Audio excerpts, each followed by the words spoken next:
Okay, today we got the brand new Wildcat figure to review from McFarlane. As you can see, this is a gold label, meaning it's exclusive to Target. So it comes with this card that says, real name, Ted Grant. In 1941, boxer Ted Grant was framed for murder and on the run when a comic book inspired him to don a costume and track down the real killer as Wildcat. Ted cleared his name and loving the double life kept going. Specializing in sports-related crimes, he often helped his manager, Stretch Skinner, with the detective agency he ran as a sideline. When I looked into this, one of the things it said is one of his inspirations was surprisingly a Green Lantern that came to Earth. I believe Alan Scott, although I could be wrong if it was somebody passing the torch to someone like a Abin Sur to Hal Jordan. But then for the framing murder, he was going against somebody and they wanted the guy to lose, but not only did they want the guy to lose, they framed Ted Grant for killing him. What they did is they put some syringe or something in his glove so that it would purposely kill the guy. And so what he did is while they were trying to track him down and arrest him, he picked up the moniker or the secret identity of Wildcat, and then he found who was responsible for it, turned them in, cleared his name, and then showed up again as Ted Grant. So he was not seen for a hot minute. He was on the run. He was a fugitive. So what he was doing during that time is he's like, okay, it's vigilante time. We're going to get our shit done, and then we're going to finally come back. So really, really cool backstory, and I'm glad McFarlane did a good job of highlighting that. Obviously, they tried to shorten it a decent bit, but it's good. So getting straight into it, some of the popular thoughts on this is people want the costume to be black. I completely understand it. You have a little bit of this, and I think this is a nice sneak peek at what they could do if they ended up making the figure all black. One of the things I really do like, though, is how good the head looks here. It doesn't have the whiskers that some people like. I was looking at another review. I think it was Ahsoka, one of the people that got the figures early. McFarlane sent it right too. One of the things that they said, whether it's just them or kind of highlighting what the community thinks, is they would like these little puffy parts that have the whiskers to come up a little bit more. Completely understand it. Give them some depth. And then just overall black outfit rather than the blue. Maybe okay, even in this picture, give him a little bit more of the stubble. People really like the grizzled, veteran type of look that Wildcat has sometimes. I know I was a big fan of his appearance in Batman the Brave and the Bold. That's where I came to love him. And in that, he's a straight up old timer, grizzled look, kind of I'd say black or really dark blue outfit. And his attitude and personality is so funny and fun to watch. It's literally that retired guy, that refuses to give up on work, doesn't want to do anything else than what he's known his entire life. So throughout the episode, he's drinking raw eggs, and Batman's joking, raw eggs are bad for you, right, Wildcat? And so he's joking with them and going about it. And I see exactly why people want that. Here, what they did is, I don't even know necessarily what look this is from, the dark blue rather than black. But some of the things that I'll get off of it and admit that they nailed is, for me, the head sculpt is great. If they would have had a black paint with this and puff up this part just a little bit where the whiskers are, this head sculpt is great. Just add a little bit stubble and we're good. Also, huge plus, this wrapping on the hands looks amazing. I already saw people saying, please make that OG suit in the Daredevil show. Make a figure out of that with these gloves, because I think the body's a pretty decent match, and the gloves are great. The wrap looks great. I love the little bit of weathering or just kind of dirtiness on them. And another thing, perfect segue to bring up, is how people feel about the body. Now, people not only like an old and grizzled Wildcat, they like when he's bulkier. A great body people brought up would be the Batrocidus body. What's it called? Oh, geez. The Batman The Dark Knight Returns body. There was another one, too. Oh, geez, I can't remember. But those two in particular, and I could absolutely see it. Right now, and I said this in my shortened version on TikTok, I'm more than satisfied with the figure. When I put it in poses, and I will be showing some, I loved it. I love it as is. I just completely understand why people want him bulkier, kind of bigger, and older, because he does have a genuine cool look when he's like that.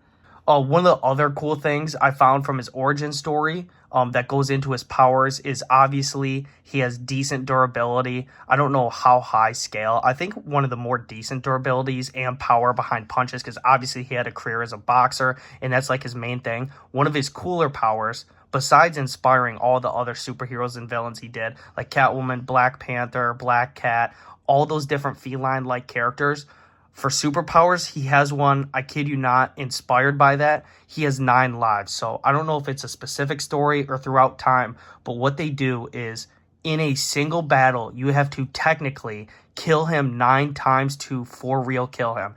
And then he has like this weird regeneration with his power where after that battle, like if he survives and he's good, he basically regenerates those 9 lives again and he's ready to go again. Very cool character. And I thought the Batman Brave and the Bold episode would be something I loved about him and nothing would top it. But the 9 lives ability, kind of really basic but cool, and I love it for Wildcat. And they've had great stories throughout time. I'll make sure to leave in the description one of the videos I watched on the origin story and kind of what they did or used him for throughout time. He has great and rich history. If you ever want to look into a character, this is your guy. And just like it says on the card with the JSA, he has a great role in the JSA, being like one of the founding members, and if not founding, one of the original members that just stuck throughout time. And there was even a time where there was some like younger ones that wanted to do something different with the Justice Society, and he stuck by the older ones and the veterans. He's like, this is what we're gonna do, and I love that. But we're gonna get into some articulation. I'll give you guys another second just to see how it looks. I love the detail on the muscles they usually do with these figures, and they genuinely almost always look amazing. Every once in a while there's a miss that I just don't bother with the picking up of figures, but this one was an easy pickup for me. So starting out with the head, we have about your default for reference, just a normal looking straight. Then for up, I noticed this earlier when I was doing this shortened review. He gets a great up. And one of the things really quick to point out, I love these parts that come off of the mask, almost as like, I guess fangs or just the bottom part of the mask. It just gives it a little bit more depth. And that's why I think people would have really appreciated is having these, I don't even know what these would be called, but the parts that hold the whiskers up a little bit. Yeah, just as kind of his cheeks. And then getting the down, it has a really good down. Then, of course, looking for the tilt. The tilt is great. And, of course, you can rotate, too. I don't know really any circumstance you would need to, but you almost always can with McFarlane. Very rarely is there usually something in the way of rotating the head or the hands. Then, of course, getting to the arms, you have a way above 90 degrees. Usually your standard for figures is about this. He gets above it super easy. And you can see even the bicep was down a little bit. No problem.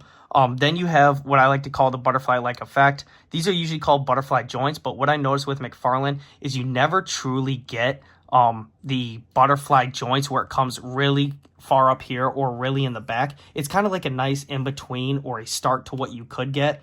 So that's what that looks like.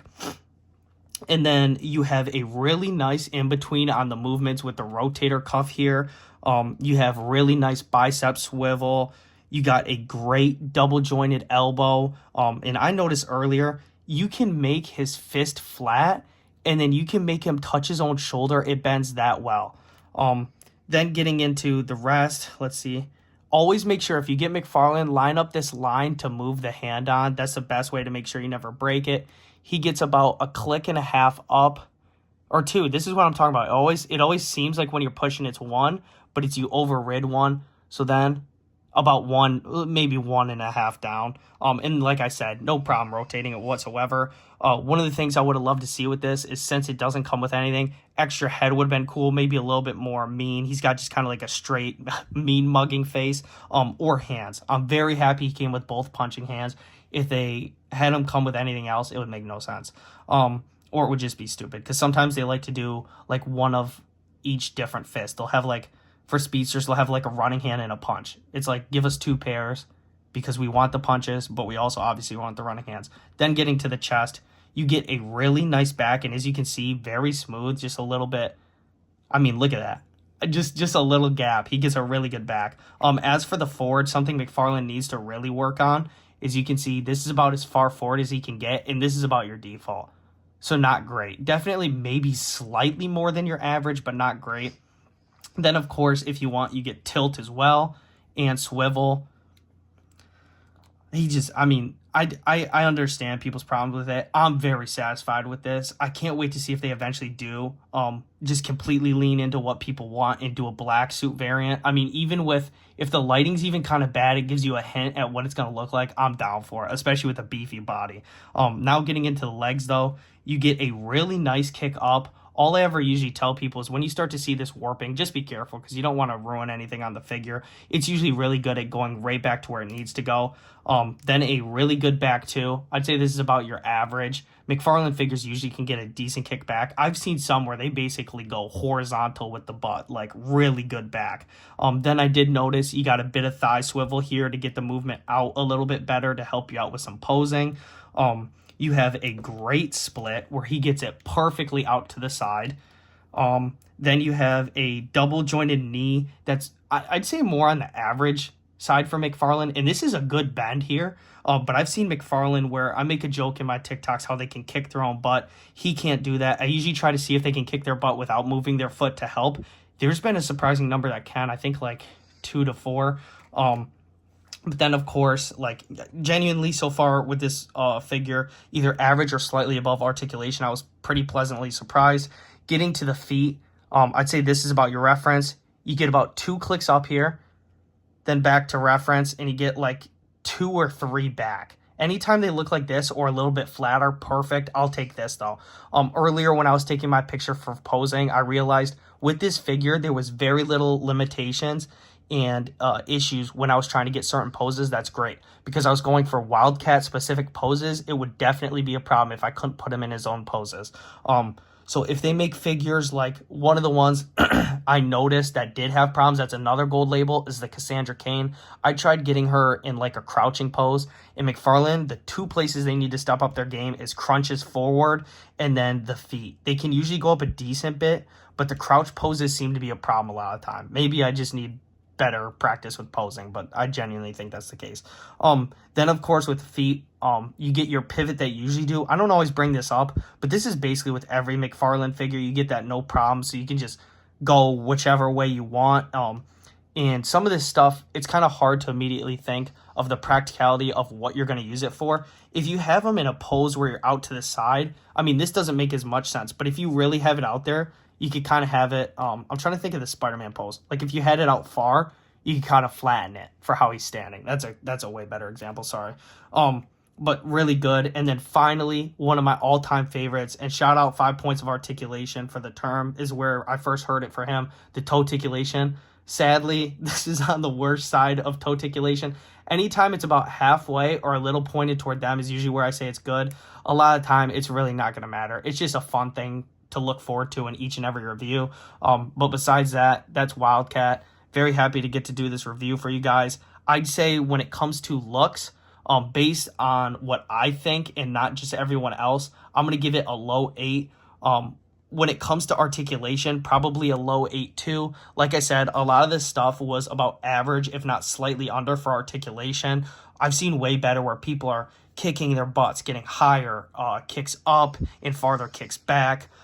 Better articulation in places like the crunch forward. If you guys enjoyed, please hit the like button and hit the subscribe button. I'm trying to get into YouTube reviews. And if you guys ever think that you want to see a shortened version, like maybe you don't have enough time and you want just the gist of it and see if you want the figure or not, go ahead and check out the TikTok. I'll have it linked down below. And just like the TikTok too, I'll obviously have my YouTube linked. Besides that, very happy to get to do this for you guys today. I was very excited to. And besides that, have a good one, guys.